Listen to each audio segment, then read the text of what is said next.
কোটা সংস্কার আন্দোলন আর রাজনৈতিক অস্থিরতা সহ নানা কারণে পর্যটক না থাকার কারণে বন্ধের মুখে জামালপুরের বিনোদন কেন্দ্র।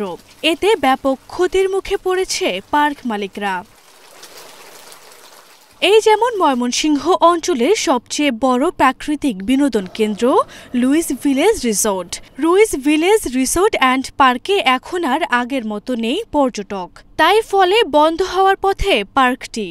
শুনছি এই পার্ক নাকি বন্ধ হয়ে যাবে, তাহলে আমরা যারা শহরবাসী এই জামালপুর আসি এই পার্কে বাচ্চাদের নিয়ে ঘোরার জন্য, একটু সময় কাটানোর জন্য, একটু প্রাণ খুলে আনন্দ করার জন্য, যদি এটা বন্ধ হয়ে যায় আমরা আবার সেই ইট পাথরের শহরে মানে পোল্ট্রি মুরগির মতো বাচ্চাদের বড় করা ছাড়া উপায় থাকবে না। এই পার্কটা অনেক ভালো লাগে, আর এই পার্কটা যদি বন্ধ হয়ে যায় তাহলে আমাদের অনেক খারাপ লাগবে।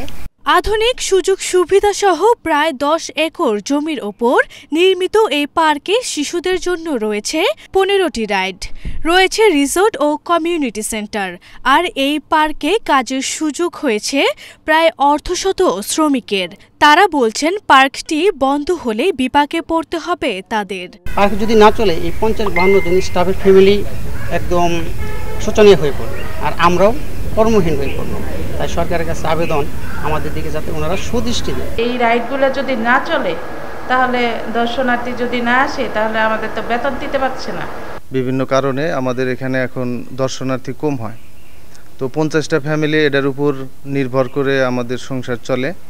তো সরকারের কাছে আকুল আবেদন, এটা হচ্ছে আমাদের যদি ঋণের সহযোগিতার মাধ্যমে বা অন্য কোনো সহযোগিতার মাধ্যমে যদি এটা সহযোগিতা করেন তাহলে আমরা এই 50টা ফ্যামিলি এটার উপর জীবন নির্বাহ করতে পারবো।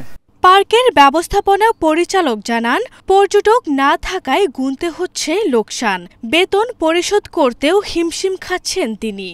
নিজের যা আমি রেমিটেন্স আনছিলাম এটা ইনভেস্ট করি, ব্যাংকের থেকে প্রায় 20 কোটি টাকার মতো লোন করে রিসোর্ট, পার্ক, বাচ্চাদের রিক্রিয়েশনের জন্য বিভিন্ন রাইডস আমরা স্থাপনা করি।